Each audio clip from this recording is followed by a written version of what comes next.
recommendations to the President of the Senate. The committee will hear testimony from and have an opportunity to question the Secretary of State or her representative, the nominee, and any other persons present who wish to speak for or against the nomination. Before we get started, I want to share some information related to the fact that this hearing is being conducted using an electronic format. The meeting is currently being live streamed on the committee's YouTube channel. That means that anyone who is a participant in the meeting via Zoom can be seen and also heard if their microphone is unmuted. People testifying cannot be seen or heard until they are called upon to speak. This meeting will be recorded and available to view on the committee's YouTube channel soon after the meeting has concluded. And so at this point, I think we want to introduce the nominee. Is that correct? Ms. McGowan? Yes, that's correct. Okay, so I would ask, does the Secretary of State wish to introduce the nominee? Yes. So I call upon the Secretary of State. Thank you very much. Good morning. Good morning, Senator Baldacci, Representative Matlack, distinguished members of the committee. As Maine's first female Secretary of State, it is my honor and privilege to nominate Catherine McBrien to be Maine's first female state archivist in accordance with Maine State Law, Title V, Part 1, Chapter 6, Section 93. Under Title V, the mission of the Maine State Archives is, quote, to make the operations of state and local government more efficient, more effective, and more economical through records management by preserving and providing access to the public to the permanent historical records of Maine in our custody.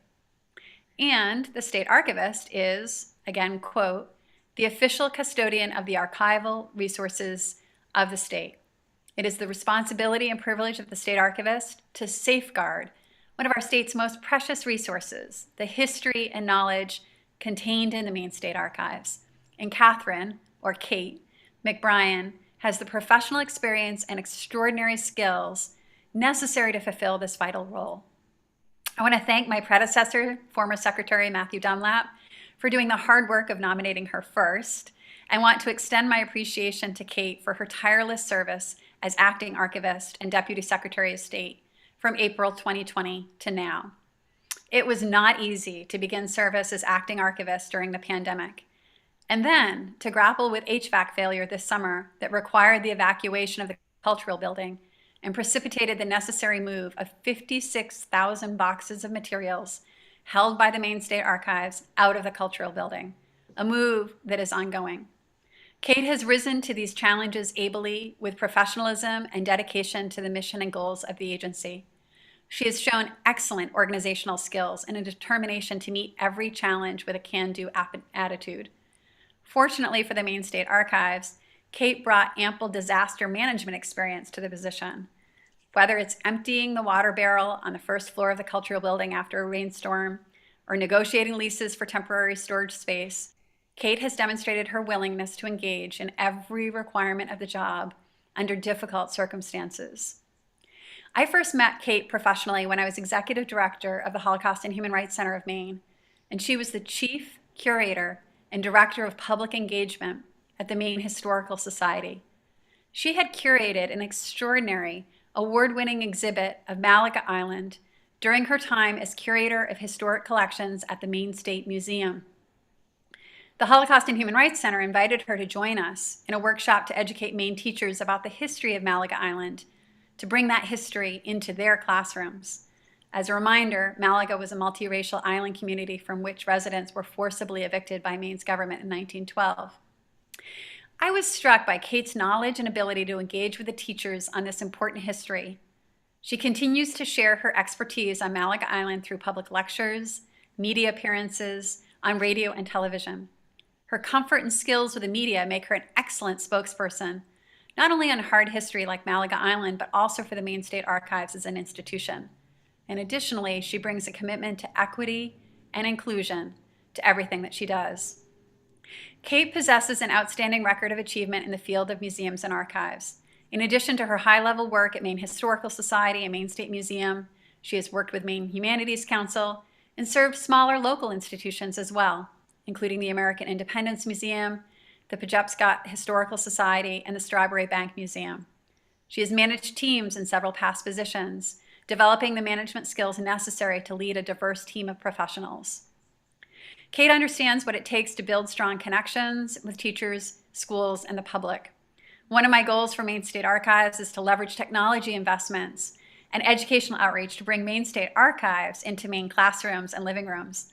Especially in an era of Zoom and online learning, there are incredible opportunities to bring Maine's history alive by sharing primary source documents and archival collections with teachers and classrooms digitally.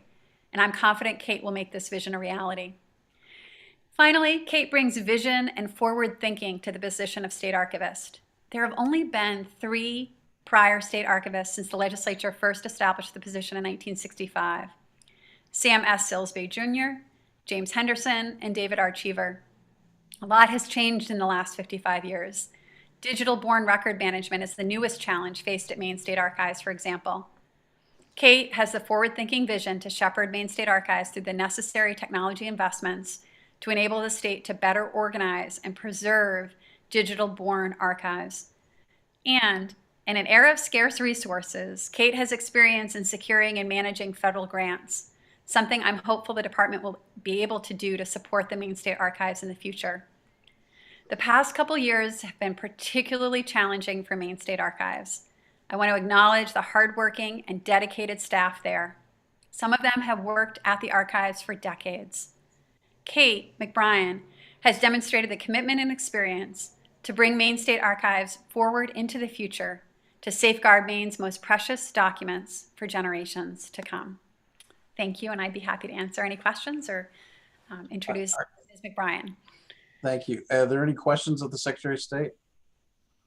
At this point, Secretary of State, I think I would entertain a motion from the committee pursuant to Title III, Section 157 of the Maine statutes, which requires that there be an affirmative motion to recommend confirmation of the nominee. Is there a committee member that wishes to make that nomination, make that motion? I'd be happy to. Okay. Is there a second? I'll second. Okay. Well, I think we need, I think there's language that Lynn needs to read, or I can read it and you can second. I move that the Joint Standing Committee on State and Local Government recommend confirmation of Ms. Catherine McBrien of Union for appointment as the State Archivist. So moved. Okay. So we have And a I motion. We have a motion and a second. I would also note that the statutory requirements for this position have been posted on the committee's webpage. The Secretary of State has provided her introduction. Are there any questions of the Secretary of State? Seeing none, I would, do you wish to introduce Catherine McBrien further, or is she? It is my privilege to introduce Ms. Catherine McBrien. Forgive me for reading my introductory statements before the motion had been made. No, that was my error. Sorry. We're in a whole new world, but it is my privilege to present my nominee for State Archivist, Ms. Catherine McBrien. Thank you. Thank you. And the chair now recognizes Ms. Catherine McBrien for the purpose of making a statement concerning this nomination. Good morning, Ms. McBrien. It's great to have you here again. Good morning, Senator Baldacci, Representative Matlack, and distinguished members of the Joint Standing Committee on State and Local Government. My name is Kate McBrien from Union, and I am deeply honored to be nominated for the Maine State Archivist position. The Archives is a vital agency for the state, holding and caring for the records that document the important work of our state government.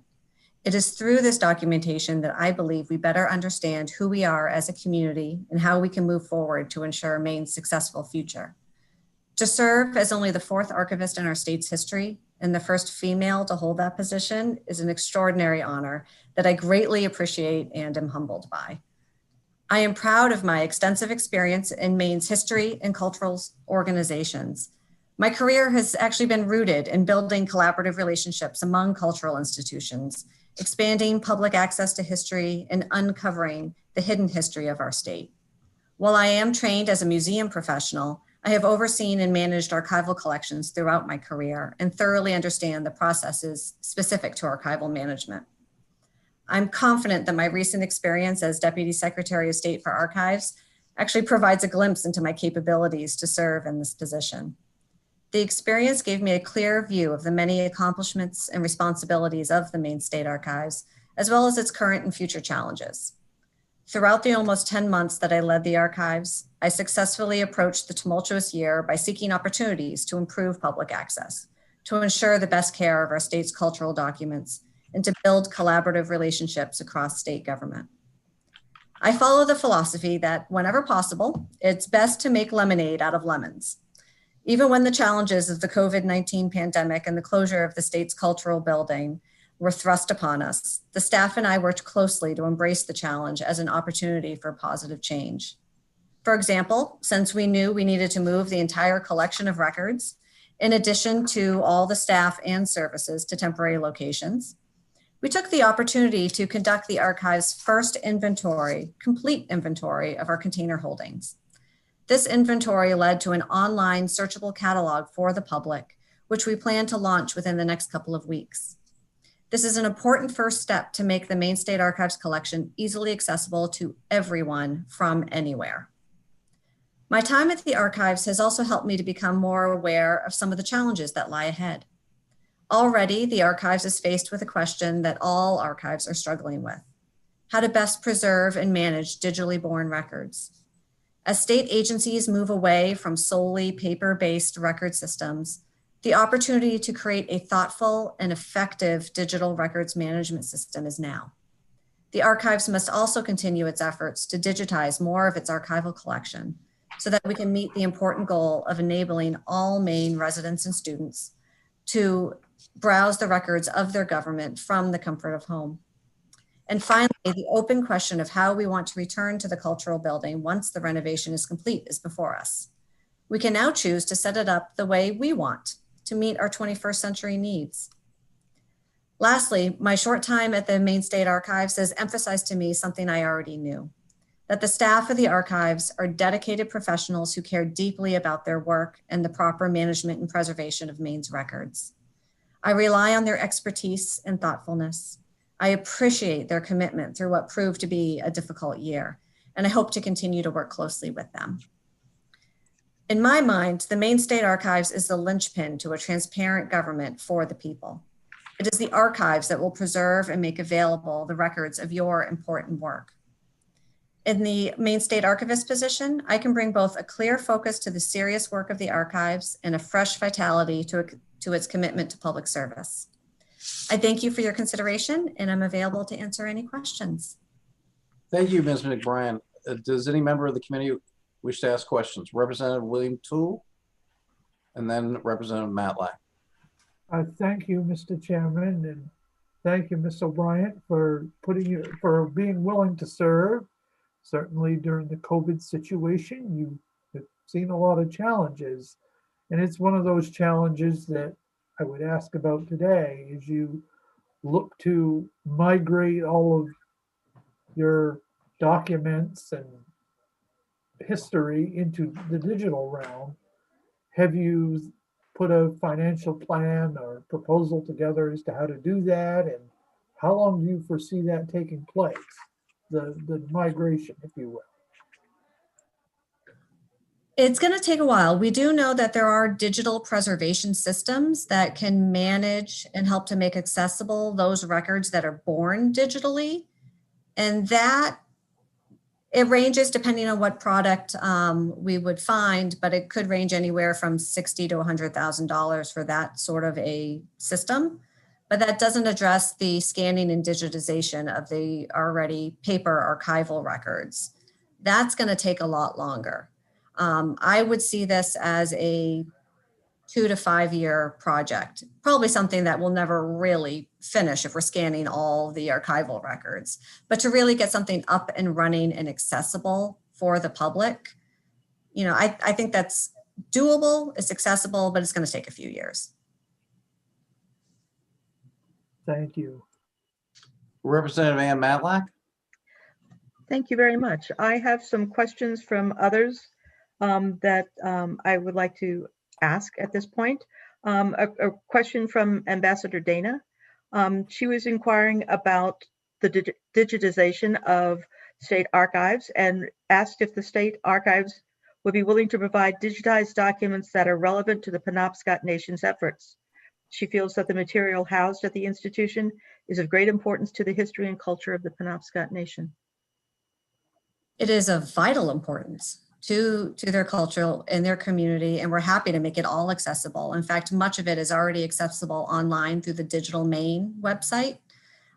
We have many things that are scanned. We'd like to do more.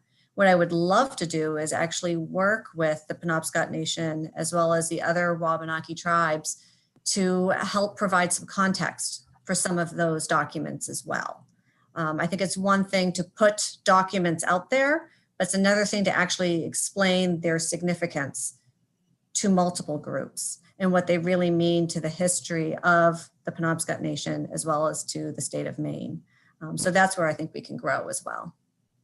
Thank you. Representative Greenwood?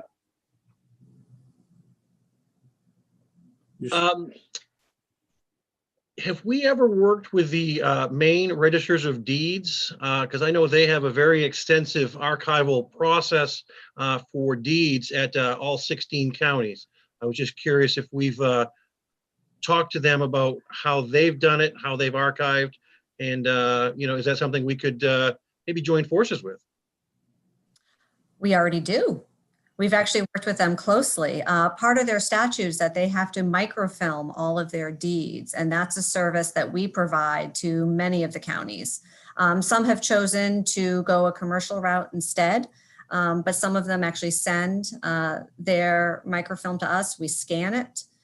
We preserve the original microfilm because that is still a archivally accessible and approved method of preservation, but then we also scan it so that's available digitally. So we already have agreements of memorandum with many of the agencies for the Registry of Deeds. Thank you. Representative Matlack? Yes, I have another question, please. Thank you very much. Can you talk, this is from Representative Talbot Ross. Can you talk to us about collecting priorities and how institutions choose what to collect and preserve? And more importantly, how are we in Maine addressing the histories of those who have been overlooked in the past in these priorities, if at all? Do you have any responsibility, given our past involvement in your past involvement in job responsibilities in Maine's priorities? What changes would you make to them, if any? It's an excellent question, and it's one that the museum and archives and library communities are all facing right now. So much of what was collected at these collecting institutions in the past were what were deemed as historically important by the leading community in power at the time. So that's really the history that gets preserved. I think so much of what we find collected in archives and museums and libraries today are really an example of the community who collected them as much as they are of the past. So I think there's a lot of opportunity for growth. I think in the past, what we have deemed as historically significant for Maine state government records were decided by a group. I think those sort of evaluations and determinations should always be reevaluated to see if they still follow our values and what we feel is important as a community and as a state today. And so that's how I'd like to see us constantly moving forward. Let's reevaluate what are we collecting. Let's reevaluate what we think is significant for the future. Not only what we're collecting today, but what we've collected in the past. Let's look at what we've missed.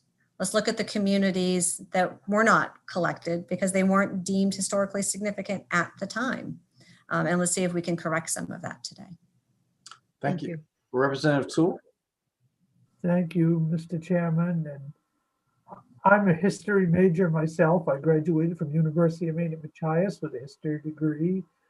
And with that in mind, do you think that that process of reevaluating is ongoing and has been ongoing and will continue to be ongoing over the next however long we have, well, forever really, as long as there's a state of Maine?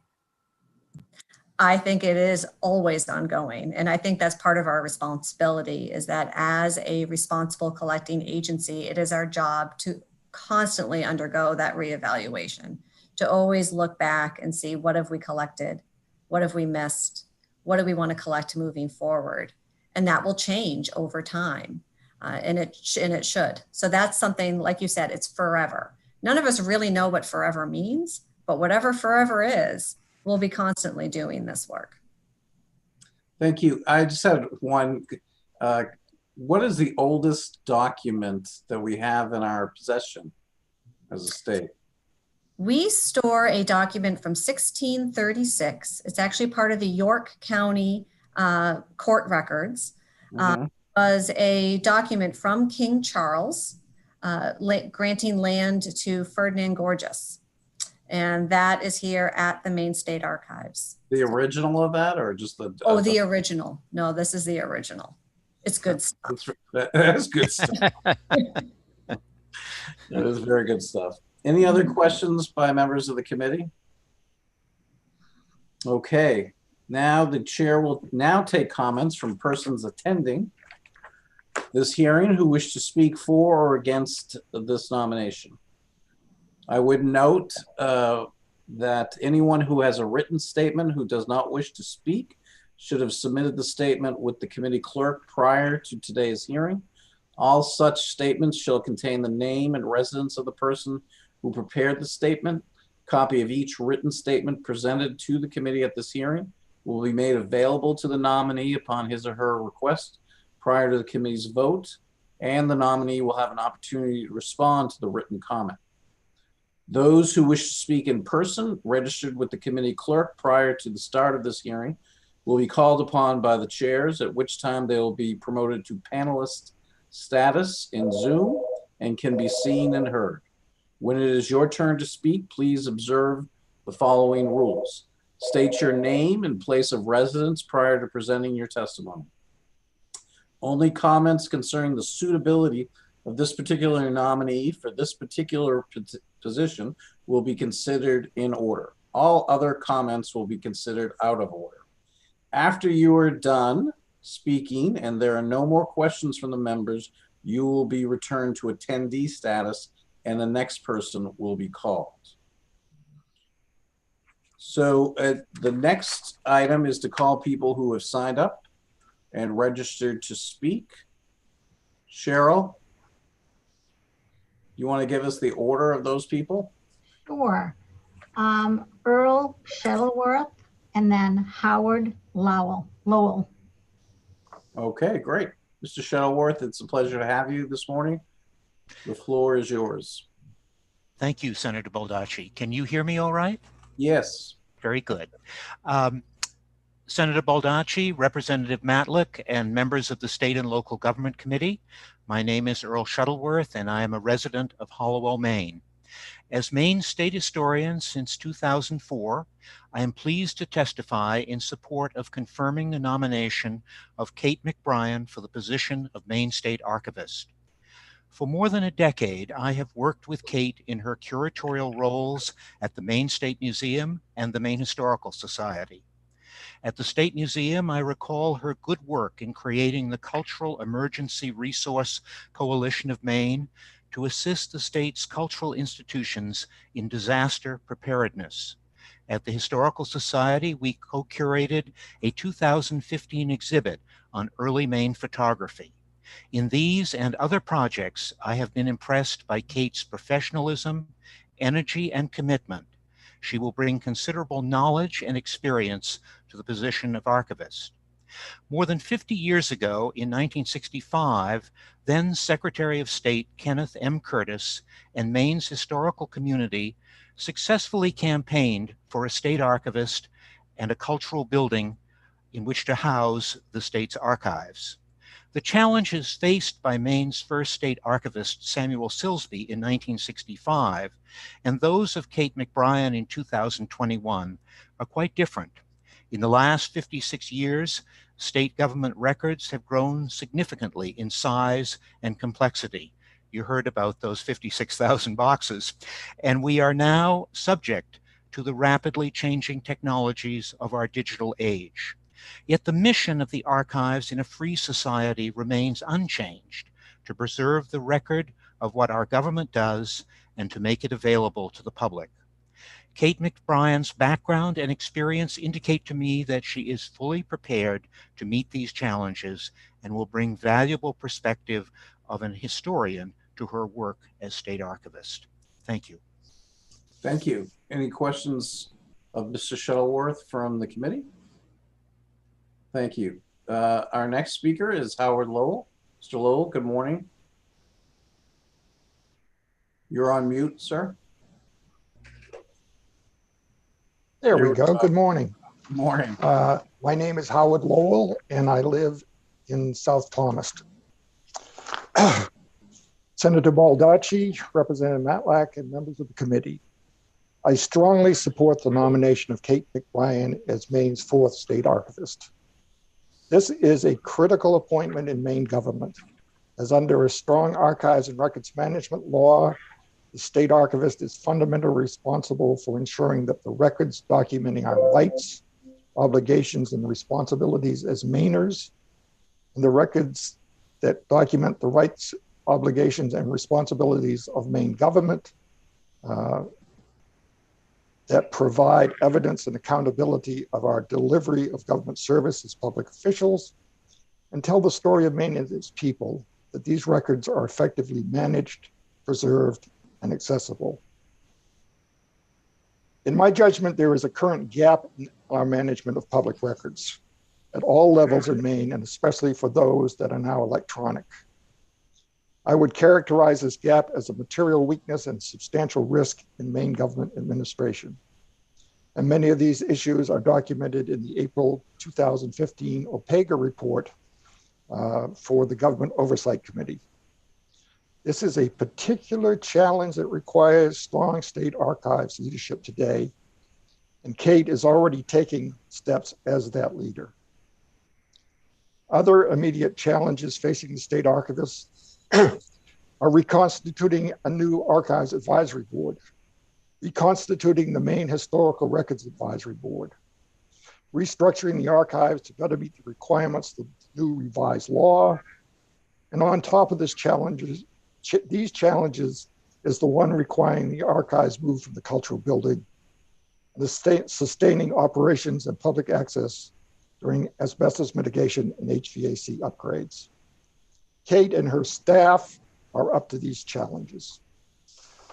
I reached these conclusions from my familiarity with Kate's work with the Maine State Museum, Maine State Historical Society, and state collaborative efforts such as CERC, the disaster relief recovery program previously mentioned. During the past 10 years, when I have been retired in Maine from my position as Deputy Assistant Archivist for the National Archives and Records Administration, I understand the pressure and challenges of being a state archivist, having served in that capacity for more than 20 years in 2 different states. I also understand the foundational principles under which the Maine State Archives was established, having been the 3rd person hired for the program in 1968. Before its reconstitution in 2019, I was also a member of the Archives Advisory Board, so I have a pretty good understanding of the immediate issues facing the next state archivist. Kate McBrien has the essential leadership skills, management ability, intellectual background, and determination to make a difference and meet these challenges in the next decade. I have full confidence that she is the right person to be Maine State Archivist in the present situation, and would be happy to answer any questions you may have. Great. Any questions by members of the committee? Thank you, Mr. Lowell. Oh, I'm sorry, Representative Matlack. You're on mute right now. Yep. Sorry about that. Thank you, Mr. Lowell.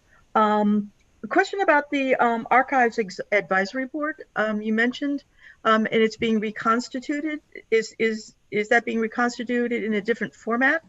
Will there be different representation, or what is the outcome of reconfiguring this board? Yeah,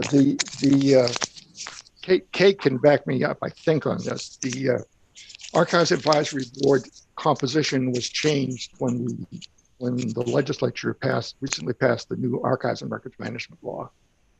So there is a whole different way of nominating members of the board, and a whole different construct on who those members are. And I'm not sure where in the process that is at the moment. Okay. Any other questions? I'm Could sorry. Ms. McBrien comment just a little bit on the advisory Sure. board? Ms. Sure, McBride? sure. Thank you. The Archives Advisory Board, the membership was restructured through recent legislation passed in 2019. So it completely restructured who the required members were and how they were appointed. So they are now, 6 of them are directly appointed by the Secretary of State. Actually, all of them are directly appointed by the Secretary of State. 3 have to be recommended by the governor. The rest have to be recommended by specific groups, such as the Attorney General's office, or someone has to be recommended by a group with experience in municipal records management. One that has to be recommended by a group with experience in small collecting institutions in the state, historical societies. So it's very, very specific what type of experience these members need to have. We are almost there. We've been working hard to recruit and nominate several people to get this board up and running again. And we should be completed, should be done with that membership recruitment very soon. Okay. Representative Did Matlack, any questions? Yes. Any other- Yes, I do. I just one more. Was there any emphasis placed on recruiting membership in communities of color or our and our Wabanaki people on the board?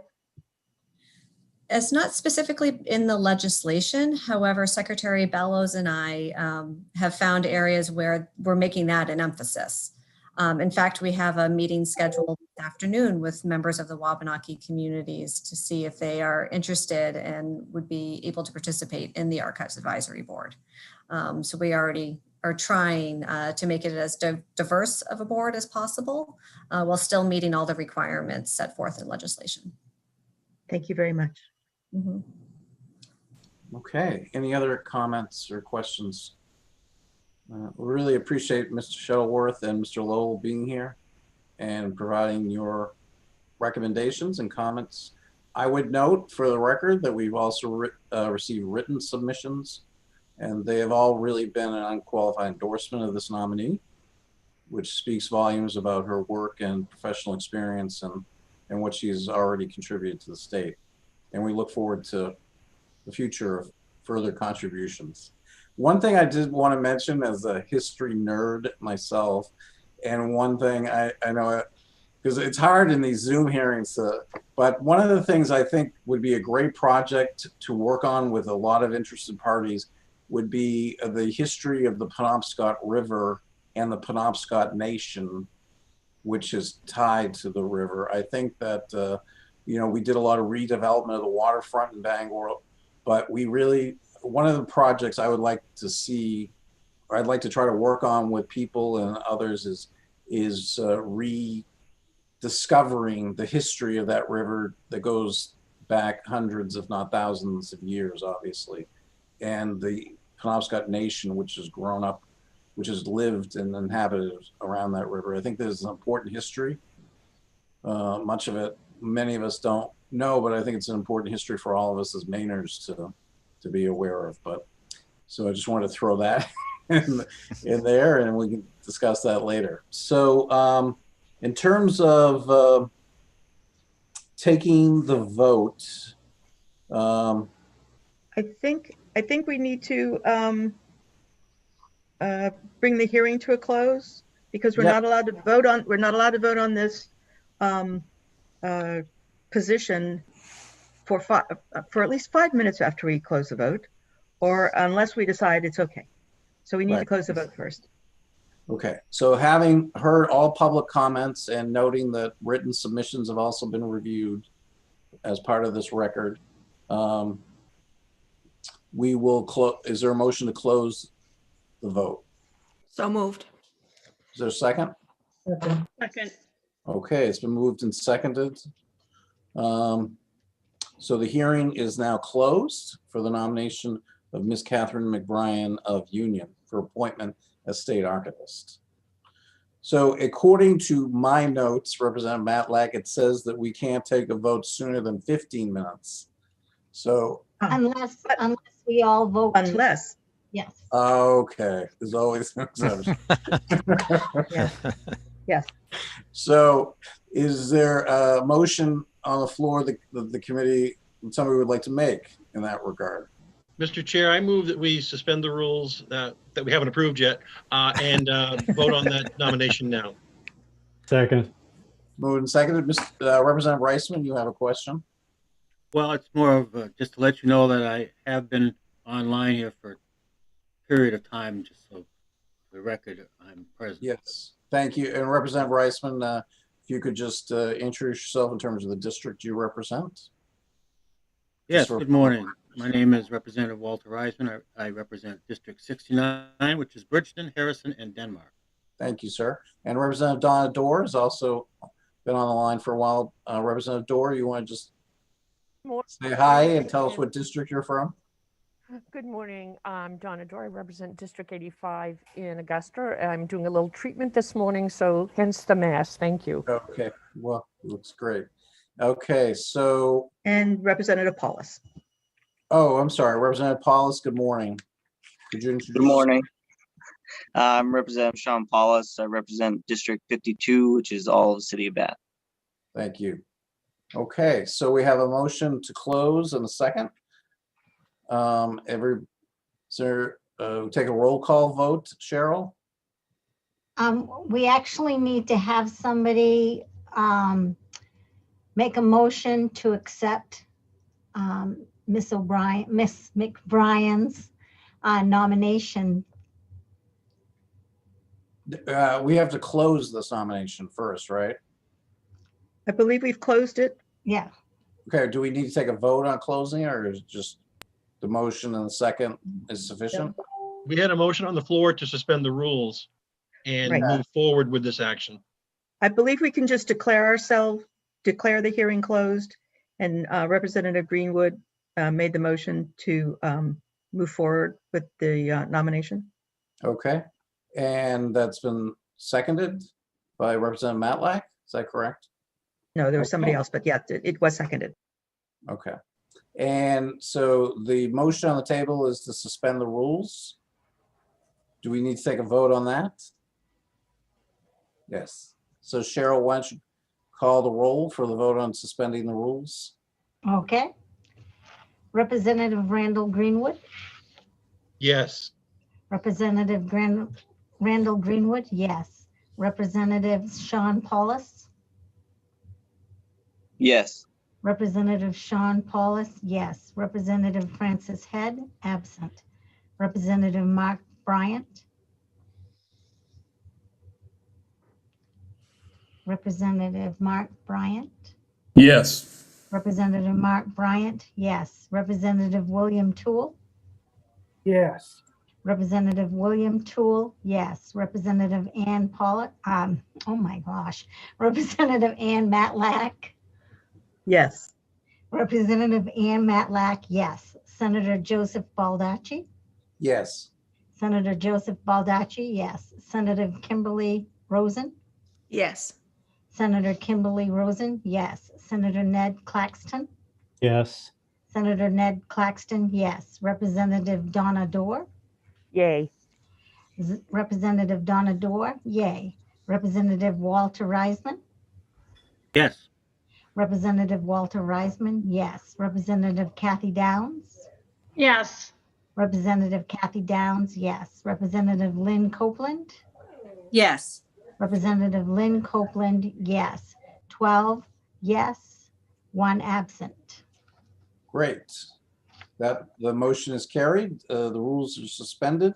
The pending question before the committee is that the Joint Standing Committee on State and Local Government recommend to the Senate of the 130th Maine Legislature the nomination of Ms. Catherine McBrien of Union for appointment as the state archivist be confirmed. In accordance with 3 MRSA, Chapter 6, Section 157, and with the joint rules of the 130th Legislature, the vote will be taken by the yeas and nays. A vote of yes will be in favor of recommending confirmation. A vote of no will be against the motion to recommend confirmation. Is the committee ready for the question? Seeing that it is, the committee clerk will call the roll. Representative Randall Greenwood. Yes.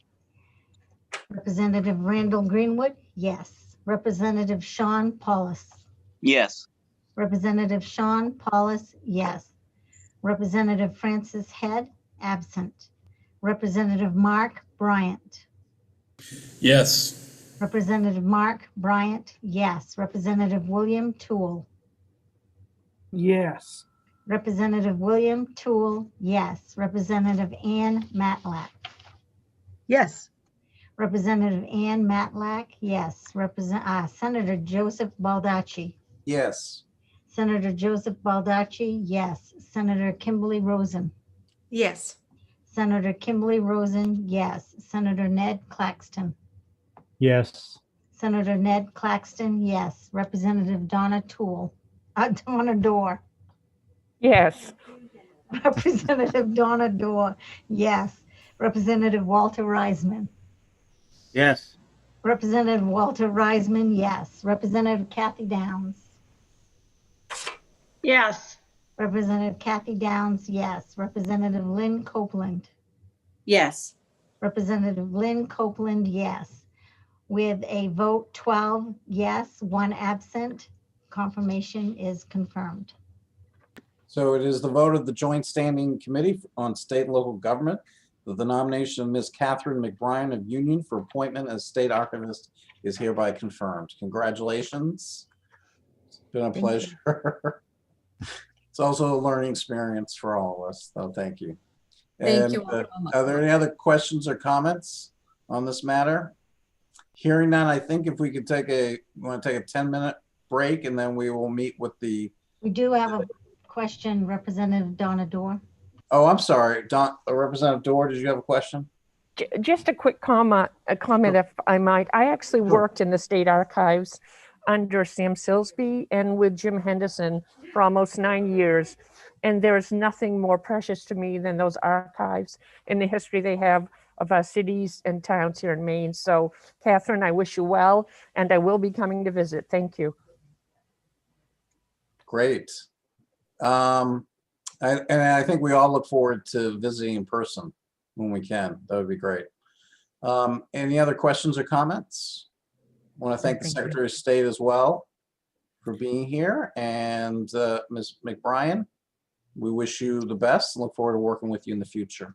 If we could take a 10-minute, come back at 11:05, we could get started with the DFAS people and do that round of testimony. That would be great. Thank you. Talk to you guys later. Thank you, everyone. Thank you.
Okay, good morning. We have, just checking to see if we have a quorum. We have 1, 2, 3, 4, 5, 6, 7, 8. We have more than enough for a quorum to get going. This is a continuation of the State and Local Government Committee meeting. We previously had the confirmation of Catherine McBrien as our new state archivist.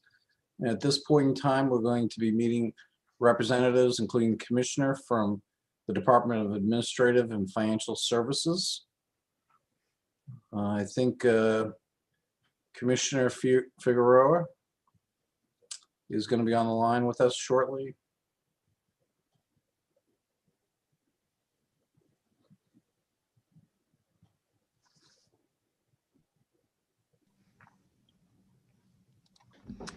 Here I am. There you are. Good morning, Commissioner. Good morning. Thank you. Can you hear me okay? We can hear you great. All right. You want to lead off in the presentations this morning? Sure. That'd be great. Ready to go? We're ready to go. Okay. Thank you. Senator Baldacci, Representative Matlack, and members of the Joint Standing Committee on State and Local Government. My name is Kirsten Figueroa. I am the Commissioner of the Department of Administrative and Financial Services, also known as DAFS, and it is a pleasure to join you today to offer an overview of DAF's important work. To be honest, we could spend hours together, days even, and still not discuss all of the intricacies of this department and the myriad ways that it supports state government and the citizens of the state of Maine. But to try, we will be focusing on highlighting the diverse work efforts of our organization and its 1,200 staff in hopes that it will inspire some questions, context, and conversation about the crucial role of DAFs, in our humble opinion, always, and now amid a pandemic more than ever. Today, we'll provide some general context for what DAFs does. We will share an org chart to show our structure and divisions.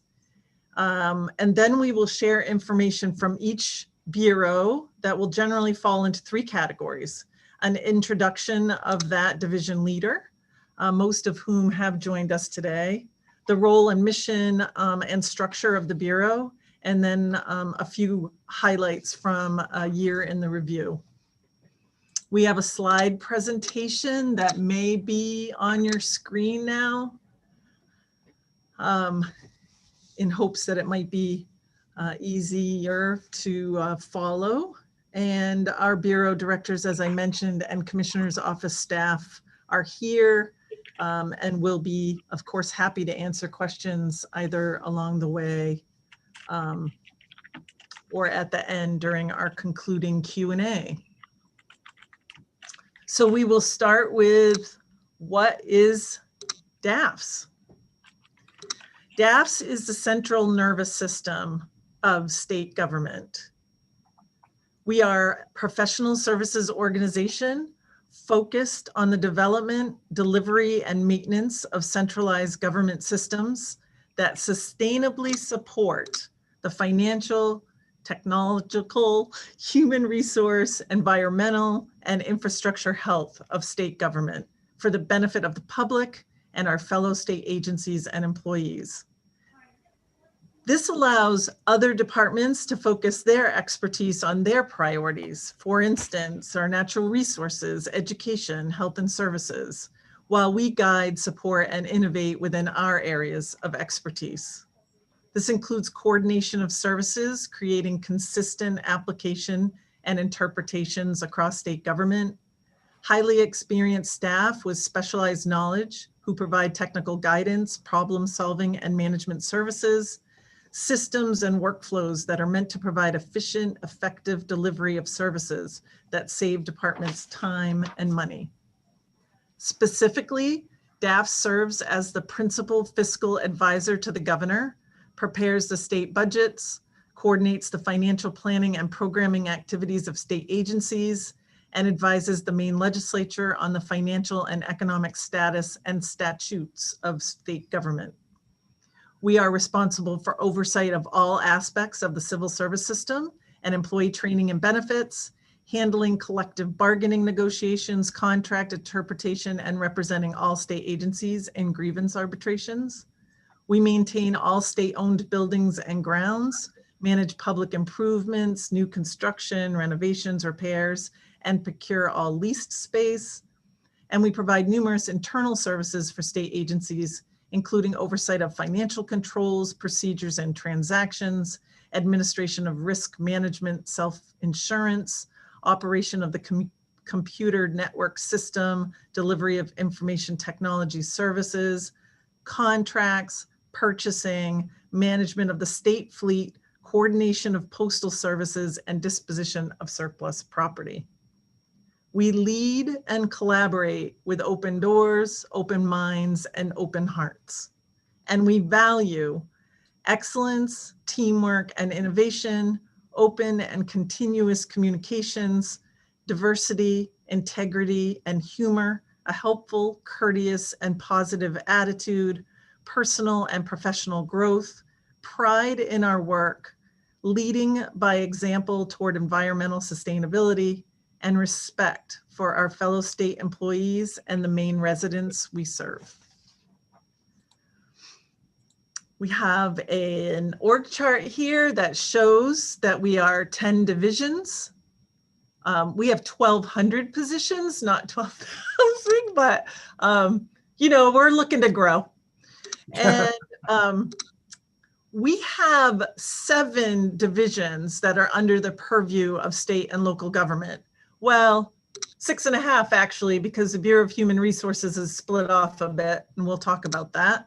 Although today is meant to highlight the DAF's bureaus that report to state and local government, we are somewhat unique in that we actually report to 5 different committees, 6 if you count the significant interaction that we have with the Appropriations and Financial Affairs Committee, which, as you can imagine, keeps us quite busy.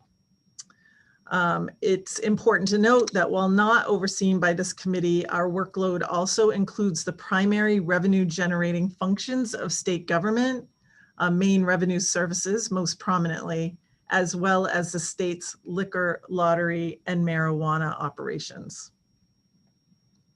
The bureaus that are under the legislative jurisdiction of the Joint Standing Committee on State and Local Government are the Office of the State Economist, the Office of the State Controller, the Bureau of the Budget, the Bureau of Human Resources, exclusive of the Office of Employee Health and Wellness and the Workers' Compensation Division, Main Information Technology, Bureau of General Services, including Procurement, Central Services, and Central Fleet, and the Division of Financial and Personal Services.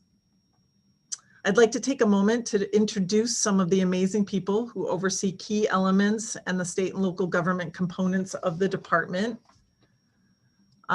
Deputy Commissioner of Finance, Heather Perot. I'm not sure if she's able to like make a noise or something to pop up. Deputy Commissioner of Operations, Elaine Clark. Elaine is also currently acting as our acting director of the Bureau of General Services. We're posting that position as we speak to you today.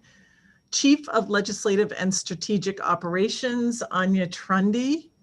Anya is a wealth of information and where members of the legislature should turn in order to reach me, get clarification, or with any concerns on any aspect of DAFs. Our Associate Commissioner, Jenny Boyden. Our Communications Director, Kelsey Goldsmith. Kelsey is DAF's press contact, as well as our Freedom of Access Act coordinator. I can see Kelsey. Jen Marrow is the glue holding all of us together, although not able to appear on screen today. And then, as I said, I'll introduce the leader of each division as we move along in our agenda. The wavy boxes on this org chart do not report to this committee, as we previously indicated. And then there are a few smaller organizations in the lower right, not bona fide bureaus, but that also report to DAFs as well, but again, also not to this committee. Considering DAF's role, as you might imagine, over the last 11 months, DAF's has been on the front lines of the state of Maine's response to COVID-19. We'll review some of these efforts as we move through the presentation. While COVID-19 reverberations have been felt across the department and fitting our traditional duties into the accelerated pace has posed some challenges, mostly we are humbled by the opportunity to make a difference in the fight against this deadly disease.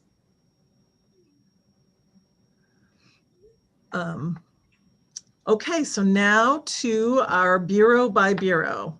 Generally, the Office of the Commissioner provides strategic direction for the various bureaus and divisions of DAFs, primarily as it relates to policy and communication with the various segments of state government and the outside world, including the legislature, governor, and the media. Each bureau within DAFs reports to the Commissioner's office. DAFs is more than a department of rules, procedures, controls, and budgets. We are a resource of knowledgeable, helpful, innovative professionals. Oftentimes, we don't step back and reflect upon the diligent work performed by these divisions that oversee financial management and administration.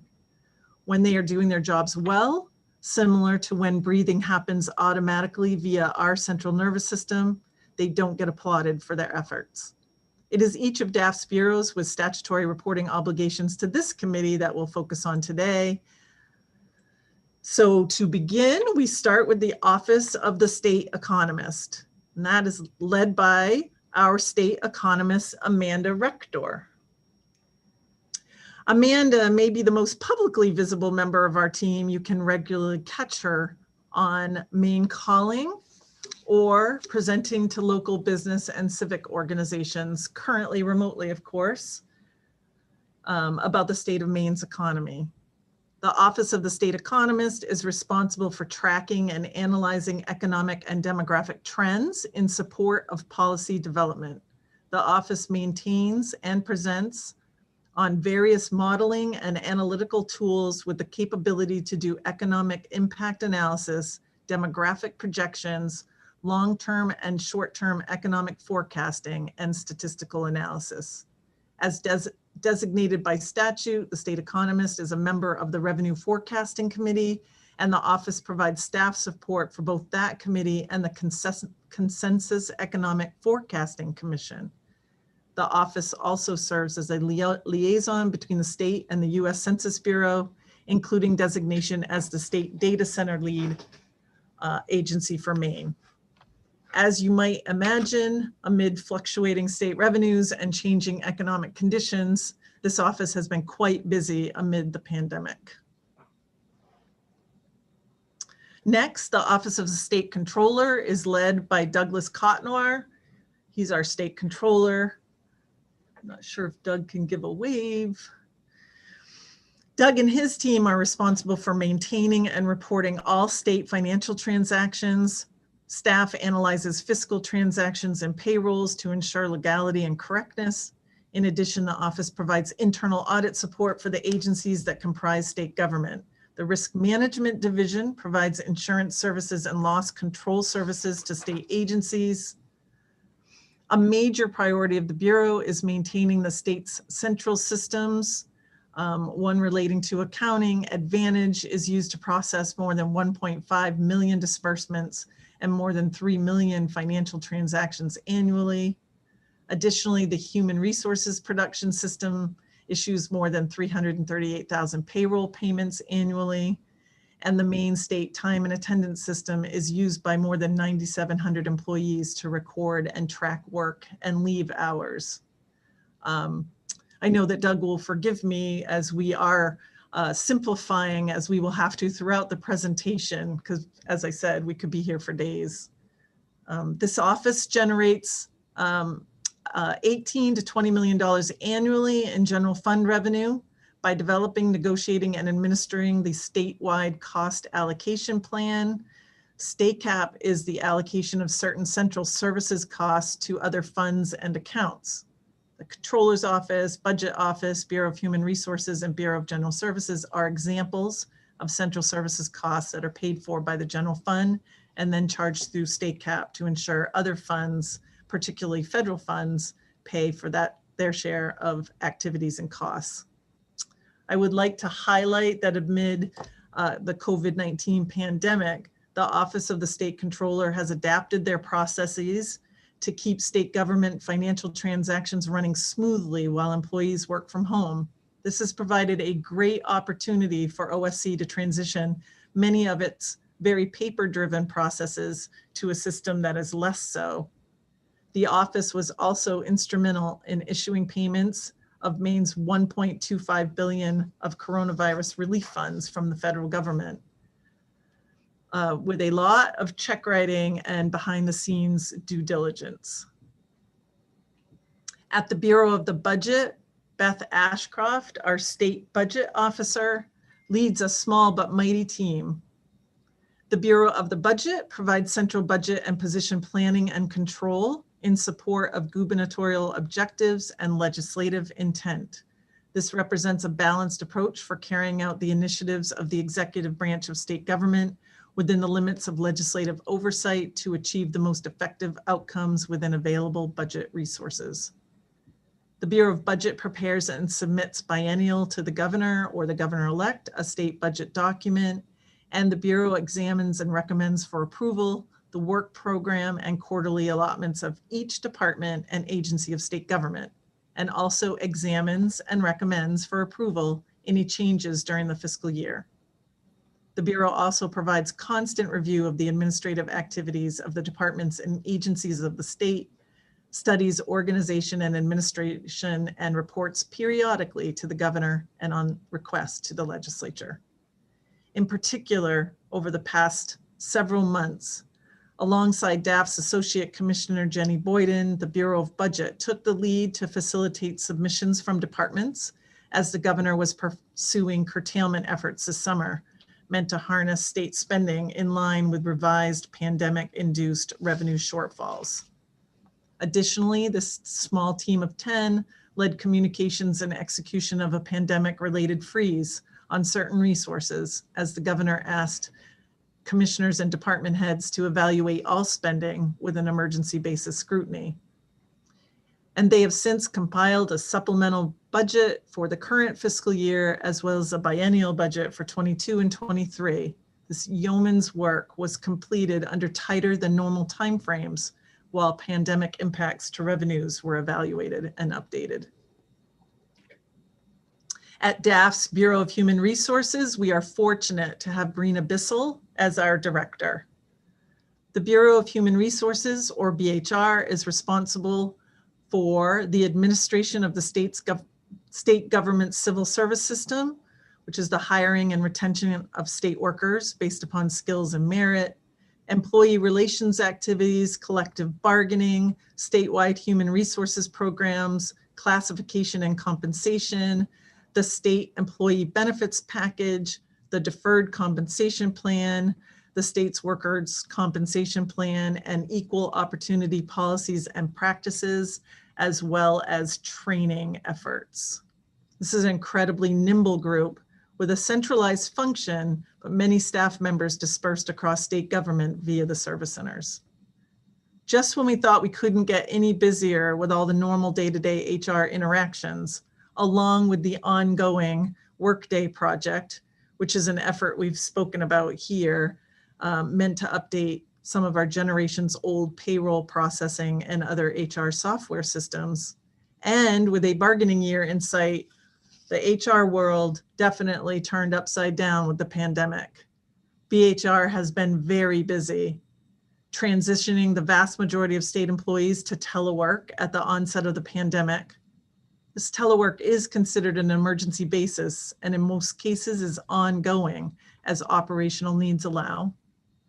Reconvening the Labor Management Committee on Building Safety, which had been agreed to in a bargaining contracts and includes members from each of the 7 bargaining units with an equal number of management representatives.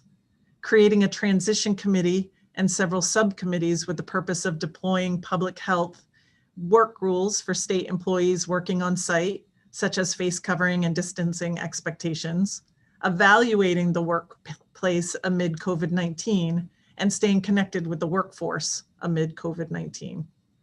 Leading the new reentry task force, a group that's been instrumental in 2 surveys of state employees amid the pandemic, created the employee guide for returning to the workplace, created a reentry video for employees, and continued to provide resources for remote management and training. Created and launched in partnership with Maine IT, a new training channel for approximately 2,000 managers and supervisors across state government, administration of the Federal Families First Coronavirus Response Act, which included emergency paid sick leave and emergency family and medical leave expansion act components, worked closely with DHHS and the Maine CDC to design and then execute the state's response to positive cases of COVID-19 at the workplace. Also, BHR is in the midst of a classification and compensation study in which over 7,000 employees completed an extensive position survey, and the results of which are meant to inform our compensation practices and help reform the 40-year-old job classification system. We expect to deliver an iterative assessment of this effort soon. negotiated and rolled out on behalf of the governor a number of paid leave options for employees meant to support and provide flexibility to employees during the pandemic. Submitted a report in response to the resolve to direct DAFs to study the costs and benefits of telework to the state and its employees. Execution of 2 internal pulse of the workforce surveys to measure employees' needs and feedback amid the pandemic. And we have also commenced planning for the forthcoming collective bargaining that will soon take place with the 4 labor unions across 7 bargaining units. Maine IT is led by the very capable Fred Britton, our Chief Information Officer. Formerly known as the Office of Information Technology, or OIT, Maine IT provides reliable, cost-effective, and secure information technology services. From a strategy perspective, Maine IT directs, coordinates, and oversees IT operations, cybersecurity, policymaking, planning, architecture, and standardization. On a day-to-day basis, this means that Maine IT supports the more than 11,000 executive branch employees, 14 cabinet level departments, and all the smaller agencies in the executive branch. We also provide certain services to the judicial branch, Office of the Attorney General, and the Secretary of State. Externally, Maine IT supports Maine citizens directly through its administration of the contract for the Maine.gov web portal on behalf of the Independent InforMe Board. It's also responsible for operation and maintenance of the state's public safety radio network. Maine IT bills state agencies for IT services and equipment and related security infrastructure in a chargeback rate model, similar to the way the Office of the Attorney General bills. This chargeback model has not kept pace with the rapidly evolving technology environment, including the cyber threat landscape, as it does not adequately or evenly spread security costs across devices, network, and agency projects without a substantial increase in agency chargebacks. An initiative put forth in the proposed 22-23 biennial budget will address this chargeback model concern and also better position state government in terms of IT security. Maine state government received a 39 out of 100 for IT security on a recent third-party assessment. As highlighted nationally, without adequate defense, Maine people, state programs and services, our financial well-being, financial position, and the continuity of government are at risk. In 2019 alone, cyber attacks attributed to foreign government nation states increased by 42%, with an estimated cost to the US economy of $600 billion. The December 2020 SolarWinds attack against the Department of Homeland Security and multiple federal and state agencies is indicative of the increasing sophistication, prevalence, and danger of these incidences. Maine IT's mission is to protect both government and Maine citizens. This general fund request, if successful, will remedy acute security risk, inching us closer to a more appropriate IT security funding level. This will offer flexibility to shift funds in real time to address security needs within the changing threat landscape, while also avoiding rate increases to individual agency budgets. Maine IT has been heavily involved in the following efforts over the last calendar year: deploying the vast majority of state workers to telework amid the pandemic, including assisting individuals with remote access, distributing equipment, and providing tools to converting paper processes to electronic, working closely with the Secretary of State on cybersecurity and physical threat planning and defense around elections, quickly remediating any exposure to the SolarWinds hack on behalf of various state agencies, implementing technology solutions within the Maine CDC to support COVID-19 testing and contact tracing efforts, and to the Maine Department of Labor to increase their capacity to handle unprecedented call volumes related to unemployment claims. The Bureau of General Services is led by Elaine Clark, our Deputy Commissioner of Operations. and currently acting BGS director. Jamie Shore, our Chief Procurement Officer, leads procurement efforts for the state and directly supervises our central services and central fleet divisions. The Bureau of General Services, or BGS, provides consolidated management and coordinated oversight for a range of property, procurement, and central services to meet the operational needs of state programs and services. BGS is comprised of 6 functional divisions. Amid the global pandemic, the entire BGS team has been particularly active on behalf of all of state government. They have, in terms of state facilities, implemented increased cleaning protocols for state-owned and leased space, upgraded HVAC filters and certain ventilation systems, reconfigured offices, and retrofitted workspaces for employee safety, obtained additional lease space for expansion of unemployment claims call centers, and warehousing of personal protective equipment. In terms of procurement, in the early days of the pandemic, when there was an urgent need to source PPE, our procurement services adjusted their work hours to coincide with vendors in China. All told, this group has purchased more than $44 million of PPE for Maine's CDC stockpile, Maine's K-12 education system, and state employees.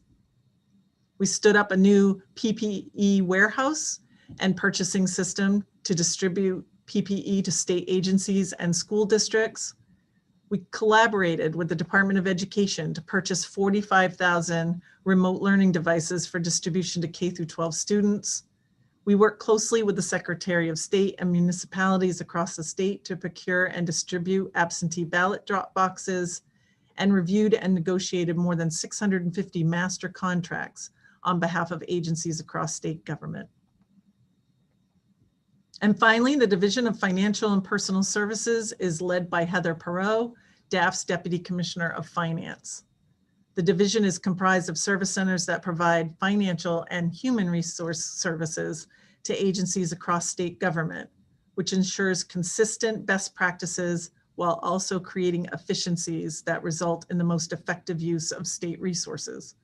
There are 5 centers focused on common customers, and each center is comprised of a financial service office and a human resources office.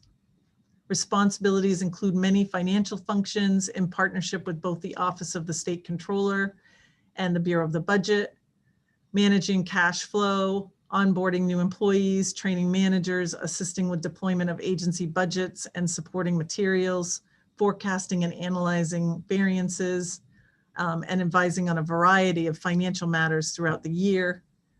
In connection with the Human Resources Bureau, staff assists both employees and managers with resolution of workplace issues, provide guidance to managers in performance evaluation and discipline, and represent agencies in various employment right matters. The service centers have been instrumental in ensuring the state meets new grant and other reporting requirements as a result of federal stimulus money. This includes supporting unemployment processing at the Maine Emergency Management Agency, changes to Medicaid financing, setting up new financial processes for a central warehouse for PPE, and managing hundreds of requests for coronavirus relief funds. In our GEA report last year, we were forthcoming about the challenges, some new and some long-standing, that compromise our ability to accomplish the objectives tasked to us by law. These challenges over time have eroded our infrastructure, fiscal, human, physical, and technical. To describe the impact, we borrowed on the concept of technical debt. Technical debt reflects the implied cost of ignoring deficiencies or electing short-term fixes, rather than addressing problems at their root and investing in long-term solutions. Technical debt isn't carried on the state's balance sheet, but it inevitably manifests itself as a very real financial liability on which interest has accrued. Examples are difficulty recruiting, hiring, and maintaining quality employees because compensation is not competitive, resulting in vacancies that stretch existing staff thin, loss of institutional knowledge and expertise, turnover that requires constant training, low employee morale, and burnout.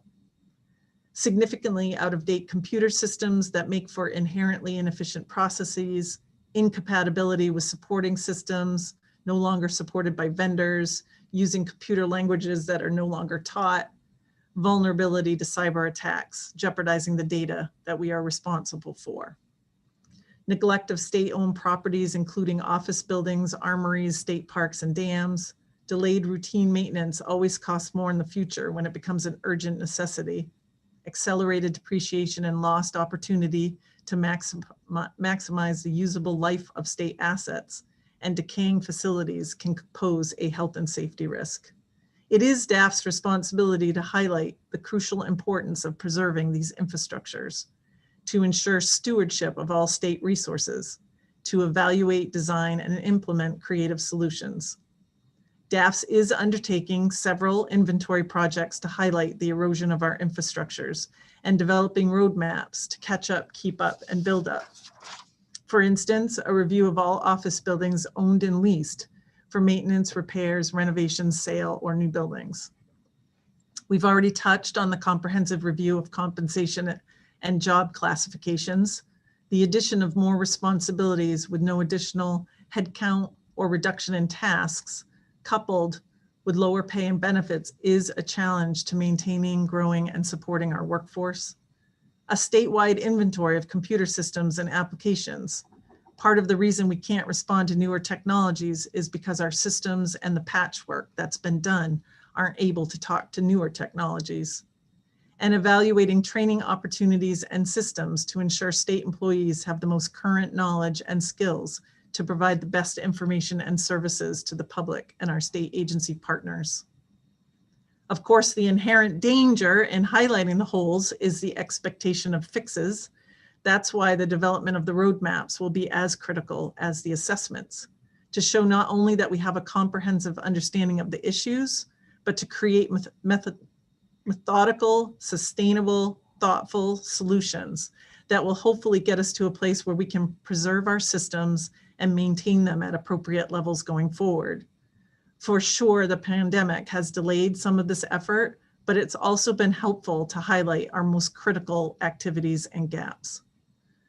We have some initiatives in the supplemental and biennial budgets that relate to some of these challenges, and hope this presentation has put the needs into focus and context.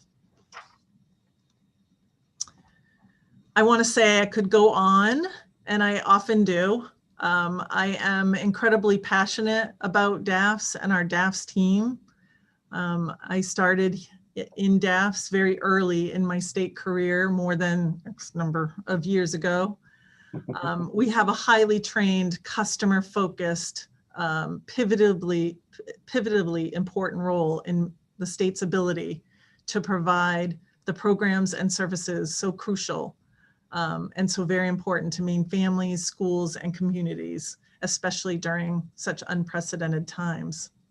As you can imagine, we are a bit weary, not upset and not exhausted, but whoa, we have definitely had to dig in deep together over these last 11 months to keep the ship stable amid stormy seas.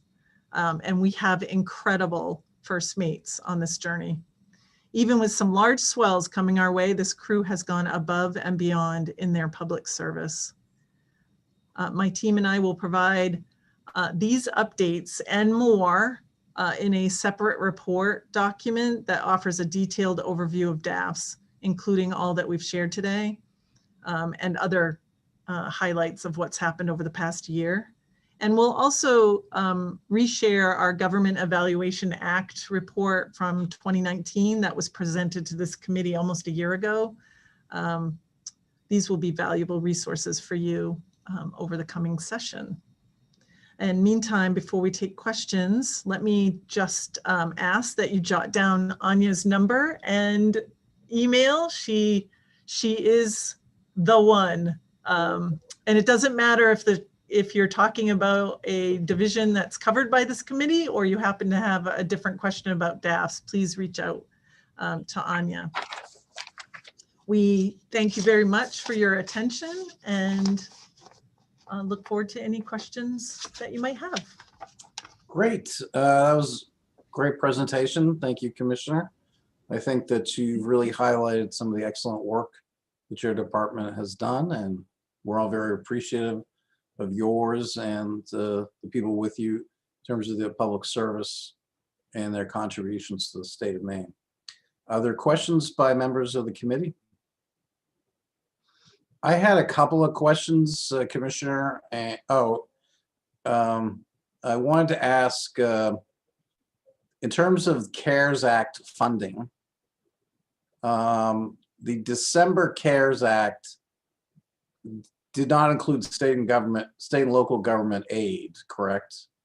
But it did provide money for schools. And was there other monies that came through the state on the second CARES Act? I think that actually we're still in the process with the federal government of understanding exactly that second CARES Act, the Consolidated Appropriations Act.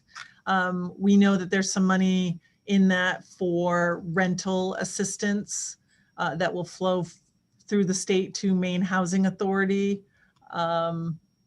In the CARES Act, the education monies did come through the Department of Education and right back out through their formula to the schools.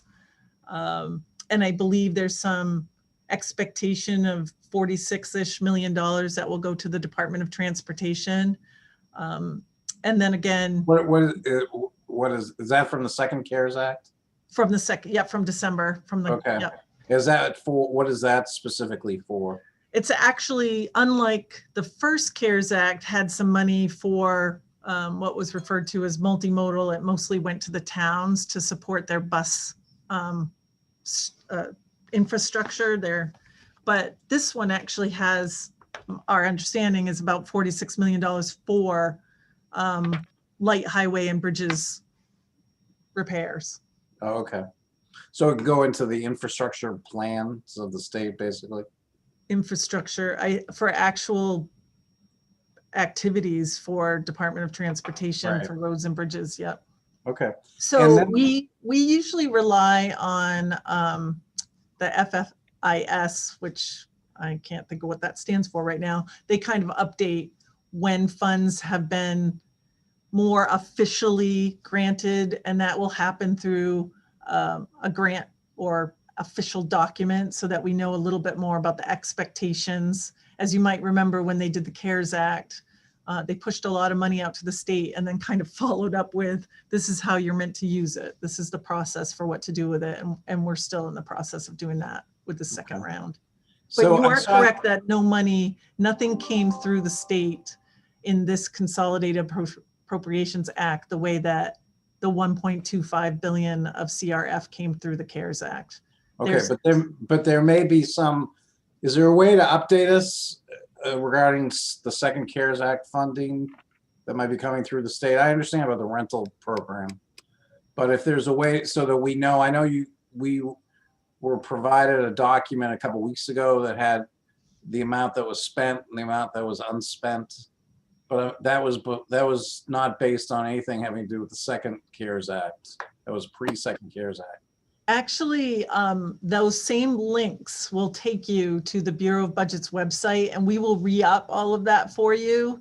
But Okay. we are updating those website Continuously. pages as we get information about that second round. Okay, great. Originally, the amount that had come through was some 7.8 billion, and now our reports are more updated to like 8.3 or 4 billion as a result of that second round. And so the only other question I had was that President Biden had signed an executive order last week waiving the 25% share that the states had to pay for FEMA emergency preparations so that there will be retroactive payments to states retroactive to January 20th, 2020 for emergency monies. Have you guys analyzed how much money that might mean for the state of Maine?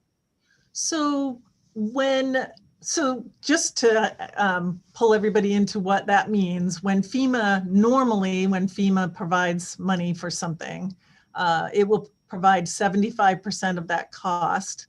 The entity, like maybe the municipality, will cover 10%, and the state is responsible for the other 15%.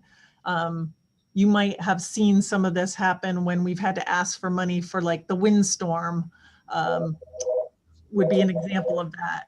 So when FEMA originally started talking about what it would cover through the pandemic, we set aside almost $35 million of CRF to cover not only the state's 15%, but the municipalities or entities 10%. And now, as you say, they've recently announced that they will go back to January of 2020 and cover some expenses 100%. So we are currently evaluating, first of all, confirming that they actually mean that. Originally, we had municipalities sending in lots of applications, and FEMA was actually denying them at that time. But we are in a different place now. The federal government has, but FEMA is catching up to that executive order. So at the second, we aren't 100% sure of what the impact is, but know that probably it means that we won't need as much of that set aside to cover those expenses. I think we want to just be careful in what they're going to cover. For instance, at one point, they were not covering PPP for schools and primarily only covering it for health providers and health networks. We think we've heard that that's going to change. So that will definitely be an update that's coming to you. Okay. Thank you. Representative Reisman, you had your hand up a while ago. I apologize, but did you have any questions? I'm all set for now. Thanks. Okay. Any questions by any members of the committee? Representative Matlack, you're on mute. Thank you. I just wanted to say thank you for coming, and I know we're going to be seeing you again shortly.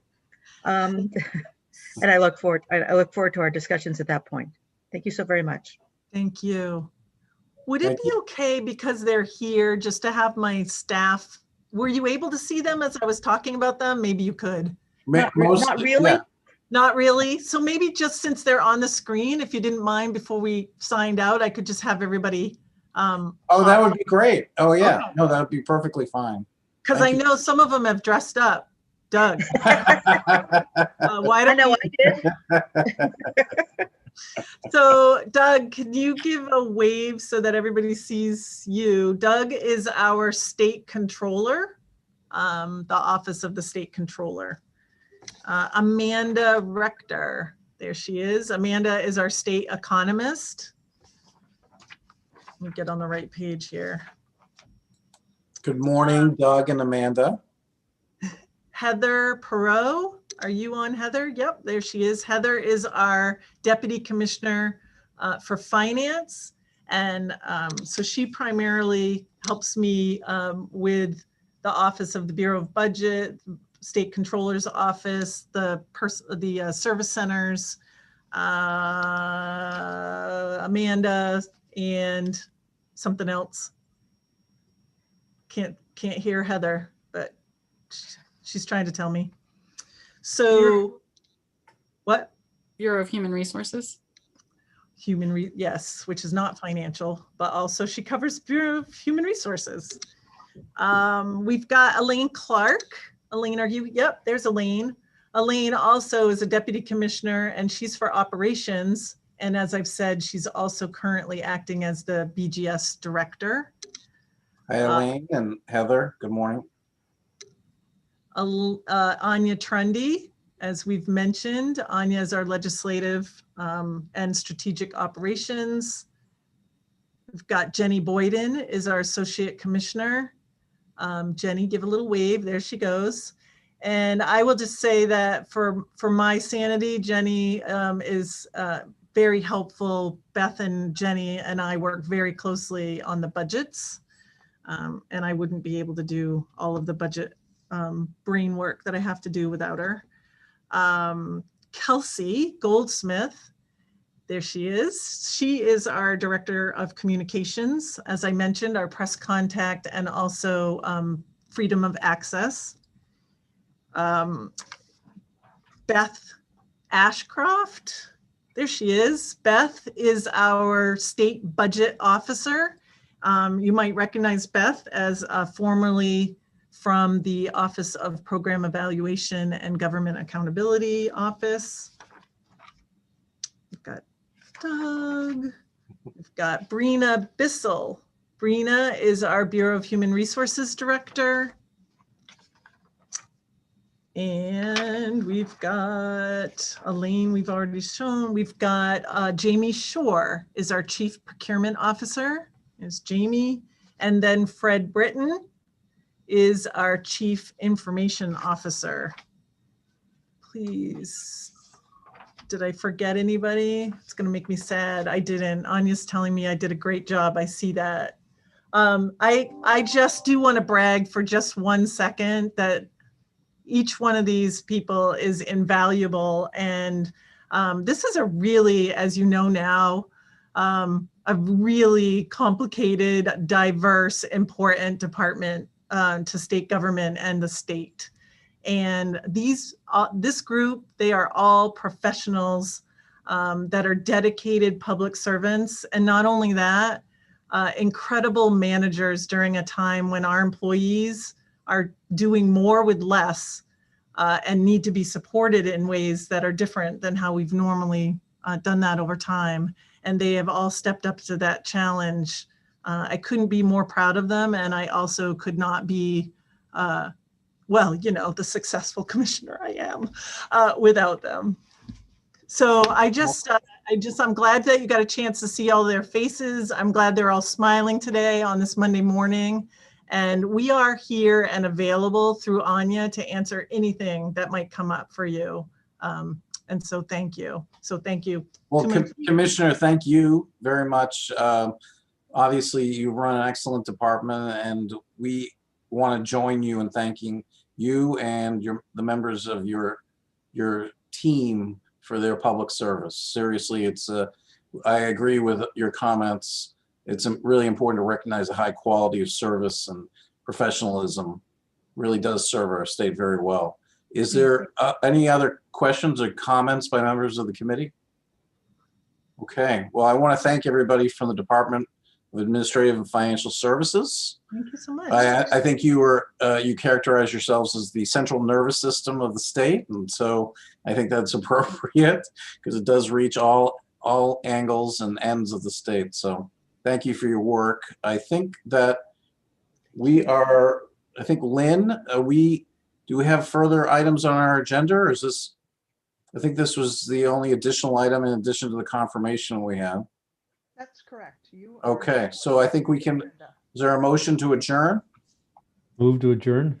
Second. Is there a second? Okay, we are adjourned. Thank you.